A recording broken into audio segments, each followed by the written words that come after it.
What single piece of advice would you give a novice that you never had? As it relates to creativity and photography, you will never get to a point of mastery. You will always be mastering something. When I was a novice, I thought that this hobby of photography had an end point. It had like a final answer or like a destination, final destination, where you get there and you're like, you're done, you're complete, and you can start teaching and you can start having opinions and you can start educating. And what I learned is that creative hobbies or any creative endeavor is a continuum and it's infinite. You get to decide when you think you have something to say about it. I've learned that becoming a master is not the point at which I can start having an opinion about something. That's not the point at which I can start talking about it, making videos about it, teaching other people, or supporting or coaching or mentoring other people about it. I can do all those things anytime at any point. I think novices should hold that attitude that your journey will never end. You get to decide and design the chapters of your journey.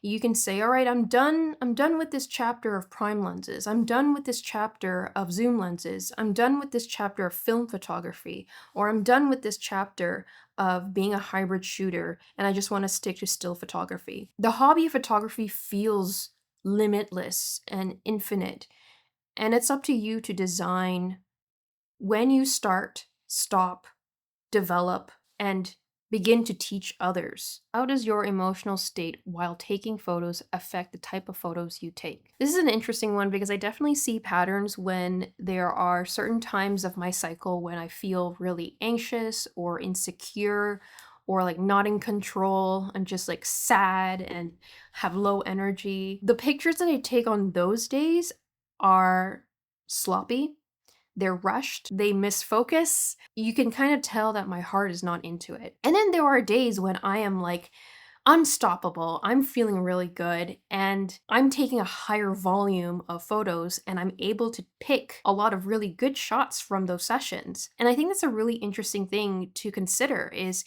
what mood are you in? If you're in a shitty mood, you're going to be taking shitty photos. If you're in a good mood, you might not take good photos either, but I think it would help. But regardless, whether you're in a bad mood or in a good mood, you should always bring your camera with you. How do you deal with burnout as a creative? I think burnout is something that's very personal, and dealing with it is also very personal. I think one of the ways that I have handled it, that I have found success in, is just taking a break. And I know that sounds so cliche, but recently, I think a lot of people are making videos about Elisa Liu. She's an American figure skater who basically was at the top of her game when she was like 15, and it took 2 or 3 years off, and then returned to competition with just 2 years before the Olympics in Milano Cortina and ended up winning gold. What I've learned is that, yeah, like taking a step back from what you do and trying something else or exploring your other interests is a really great way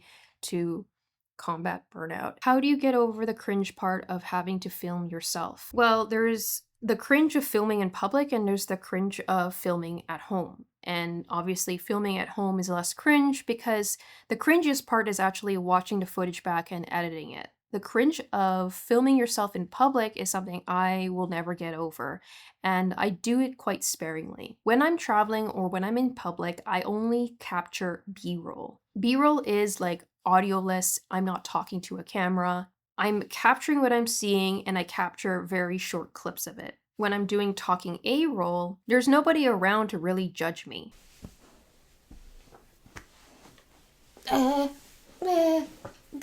Why? What? What made you start YouTube?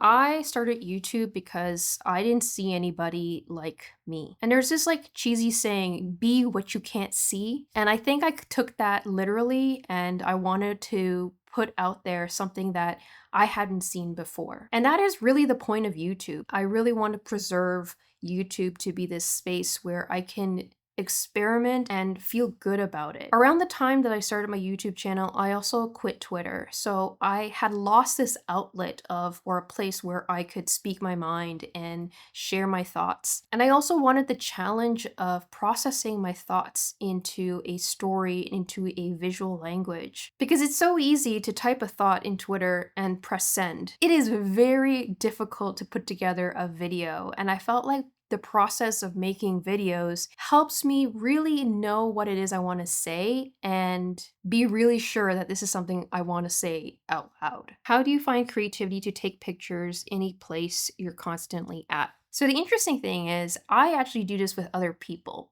So I visit people in their own hometowns that they have seen 1,000 times, and I show them what's different to me. So similarly, I have friends who visit me, and we go on a lot of like day trips around where I live, and they actually point out a lot of things that I never noticed. How do you meet so many like-minded photographers? I made a whole video about this topic, which I will link down below, but essentially the ways I found success is in seeking out photography meetups and photo walks and joining Discord channels. The key is consistency and showing up and thoughtful reach outs. And if there's no photography group near you, then this is an opportunity for you to start one. All right, so the next question is, where do you find time/money to travel? Not being judgmental, just curious. To answer the time part, the simplest answer is I plan for it. The biggest hurdle in planning any kind of trip is deciding when to go and how long. I try to avoid peak seasons when a lot of North American children go off on summer break,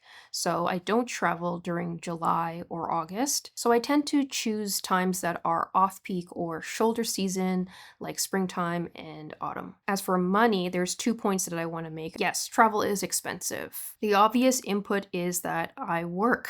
I save money. I make travel a priority. It is something that I view as a really important thing in my life, that I will set aside money every month from my job in order to have this thing once or twice a year. Saving is a habit that I've had ever since I had a full-time job, and I treated it like as if it was a bill that I had to pay every month. I set aside that money into an account and I don't touch it until I have to book a trip. And the key here is I treat saving up for travel like it's paying a bill.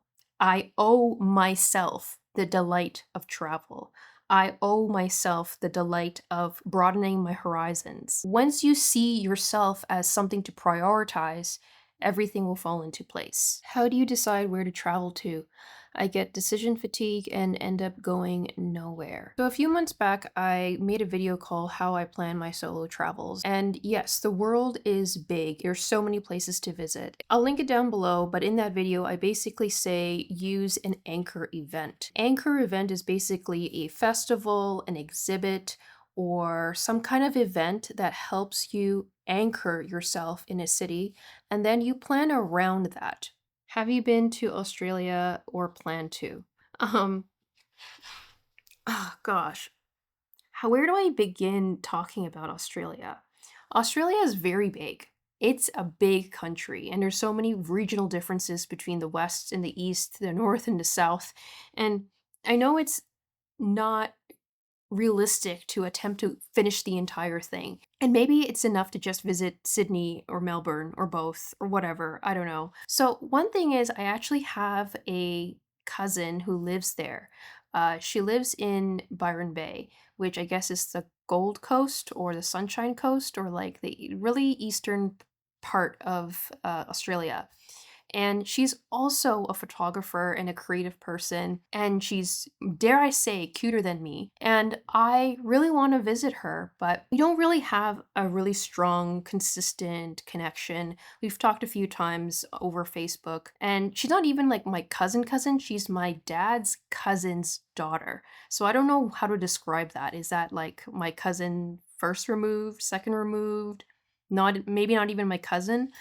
But I would love to visit because she's really similar to me, but on the other side of the world. Australia is also such a like, it's a single destination in the sense that Like, it's a 4-hour flight to New Zealand, so it's not like you can even, like, try to combine it with another destination. It's Australia or Australia. A lot of people say that if you visit Australia, you should visit at least for 2 weeks, maybe 3 weeks to make the jet lag worth it. It feels like such an impossible destination, and if you do it, it has to be one of those, like, once in a lifetime moments where you spend a great deal of time there so that you can get a full, like, reading of the whole country. And I know you don't have to, but I don't know why I feel like maybe it's perfectionism tendencies.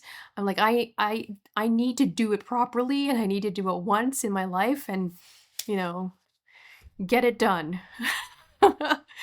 I don't know when or where or how I'm gonna be able to do Australia. If your eyes could be lenses, what focal length would you have and what aperture? I used to think that I looked at the world with 85 millimeter focal length. It was like that for many, many years. And maybe only the last 2 years, I started to shoot more with 35 millimeters. And in the last year, I found that I've been building some comfort in 28 millimeters. I don't know if I would go any wider than 28. I think 28 right now is a sweet spot, and I'm really happy to be there. In terms of aperture, I don't know. I think I'm the type to hyper focus on details, so maybe it would be a wide aperture like 1.4. If you had unlimited money, what long-term project would you like to proceed with? If I had unlimited money, I would want to create something called photography church. And hear me out. If you're not religious, you probably don't go to church. And to me, church is like one of those things where you go to a place every week, you see the same people, and you form some kind of bond and you listen to a sermon. I would like something like that, but not religious and for photography.